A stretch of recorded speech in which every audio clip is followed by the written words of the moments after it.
আসসালামু আলাইকুম ওরহমতুল্লাহ। আমরা এখন আছি আল জামিয়া আল ইসলামিয়া পটিয়া, সংক্ষেপে পটিয়া মাদ্রাসা। বাংলাদেশের চট্টগ্রাম জেলার পটিয়া উপজেলায় অবস্থিত একটি কওমি মাদ্রাসা।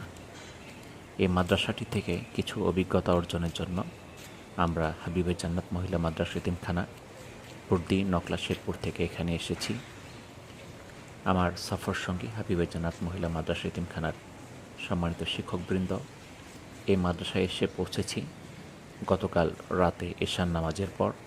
আসার পরই আল জামিয়া আল ইসলামিয়া পটিয়া কর্তৃপক্ষ আমাদেরকে মেহমানদারির সুব্যবস্থা করে।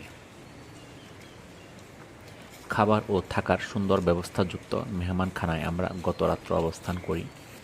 দিনী শিক্ষার ক্ষেত্রে এই মাদ্রাসাটির অবদান অনস্বীকার্য। এত সুন্দর মনোরম পরিবেশে বিশাল মাদ্রাসাটি খুবই পরিষ্কার পরিচ্ছন্ন। বিশাল 4 তলা লাইব্রেরি ভবন, যেখানে রয়েছে দুর্লভ অনেক বই। মরহুম জমিরুদ্দিন আহমেদের নির্দেশে আজিজুল হক 1938 সালে এটি প্রতিষ্ঠা করেন। একটি আন্তর্জাতিক ইসলামী বিশ্ববিদ্যালয় হিসেবেও এর পরিচিতি রয়েছে। বাংলাদেশে ইসলাম প্রচার, কওমি মাদ্রাসাসমূহকে এক সিলেবাসের অধীনে অন্তর্ভুক্তকরণ, আলেমদের আধুনিক ও উচ্চশিক্ষার ক্ষেত্রে এই মাদ্রাসাটির ভূমিকা রয়েছে।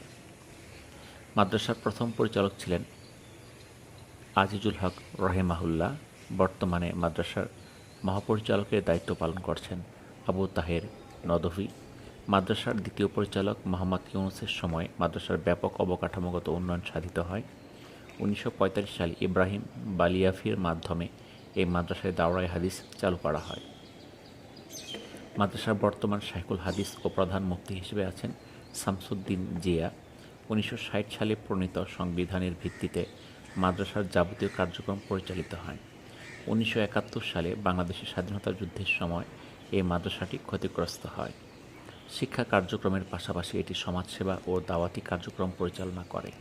এজন্য মাদ্রাসা পরিচালিত সংস্থার মধ্যে রয়েছে আঞ্জুমান ইত্তেহাদুল মাদারিস বাংলাদেশ, বাংলাদেশ তাহফিজুল কোরআন সংস্থা, ইসলামী ত্রাণ কমিটি, আন্তর্জাতিক ইসলামী সম্মেলন সংস্থা, নও মুসলিম ফাউন্ডেশন। এই মাদ্রাসা ভ্রমণ করে আমরা অনেক কিছু জানতে ও শিখতে পারলাম। আমাদের এই শিক্ষা আমাদের প্রতিষ্ঠান হাবিবে জান্নাত মহিলা মাদ্রাসা এতিমখানায় প্রয়োগ করার চেষ্টা করব। এখান থেকে অনেক কিছু শিক্ষণীয় আছে। যতটুকু সম্ভব আমরা চেষ্টা করব আমাদের প্রতিষ্ঠানে বাস্তবায়ন করার জন্য। সকলের দোয়া চাই। এমন একটি প্রতিষ্ঠান যা দেখলেও মন জুড়িয়ে যায়।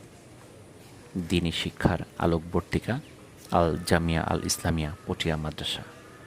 আপনাদের এই ভিডিওটি দেখার জন্য ধন্যবাদ। আসসালামু আলাইকুম ওয়া রাহমাতুল্লাহি ওয়া বারাকাতুহু।